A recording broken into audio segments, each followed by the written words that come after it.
কাজ করেও কারো কাছে নাম পাই না। শাশুড়ি তারপরেও বলেন যে কোনো কাজে করি না, সারাদিন নাকি মোবাইল টিপি। তো ঘরে রান্নাবান্নাও করতে হয়, বাচ্চা-কাচ্চাও সামলাতে হয়, দেখা যায় বাজারও করতে হয়। তারপরেও বলে আমি নাকি মোবাইল টিপি বেশি। তো আসসালামু আলাইকুম, কেমন আছেন সবাই? আশা করি যে যেখান থেকে দেখছেন সবাই অনেক ভালো আছেন। তা আজকে তো কই মাছ দিয়ে পেঁপে দিয়ে রান্না করব। তো কই মাছগুলো আমি ভিজাইতেছিলাম। ভিজে গেছে টেনে, টেনে খুলতেছি। তো এখানে কই মাছগুলো ভালো করে ধুতে হবে, কারণ কই মাছ অনেক কেমন জানি পিছলা একটা ভাব থাকে।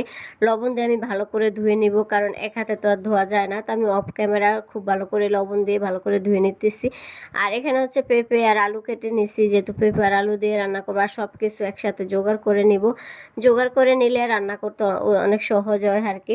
তো এখানে এই যে রান্না যেহেতু করবো তাই পেঁপে একটু লম্বা করে কেটে নিলাম। আর এখানে এই তো কই মাছের সাথে লবণ মরিচ মেখে নিলাম, আমি কই মাছ ভাজি করব। আর এখানে আমার শাশুড়ি মা আবার করলা আর মিষ্টি কুমড়া আনাইছে। তো মিষ্টি কুমড়া দিয়ে চিংড়ি মাছ দিয়ে রান্না করব।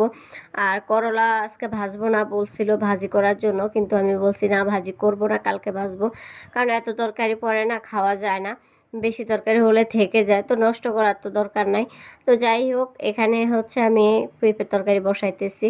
তো কাঁচামরিচ, পেঁয়াজ, একটু রসুন বাটা, লবণ, হলুদ গুঁড়ো, মরিচ গুঁড়ো সব দিয়ে আমি মশলাটা কষিয়ে আমি তরকারিগুলো দিয়ে দিলাম, পেঁপে আর আলু। আর আমার কেন জানি তরকারির সাথে একটু আলু না দিলে ভাল লাগে না, আমার আবার আলু অনেক পছন্দ। এই তো ভালো করে কষিয়ে আমি পানি দিয়ে দিলাম। তো পানি ভালো করে দিলাম, কারণ আলু আর পেঁপে এই তরকারিতে না বেশি ঝোল কমাইলে ভালো লাগে না। আর এখানে মিষ্টি কুমড়া রান্না করব। মিষ্টি কুমড়ার সাথে এই তো কাঁচামরিচ দিলাম, এর সাথে তো আমি কোনো মরিচের গুঁড়া দিব না।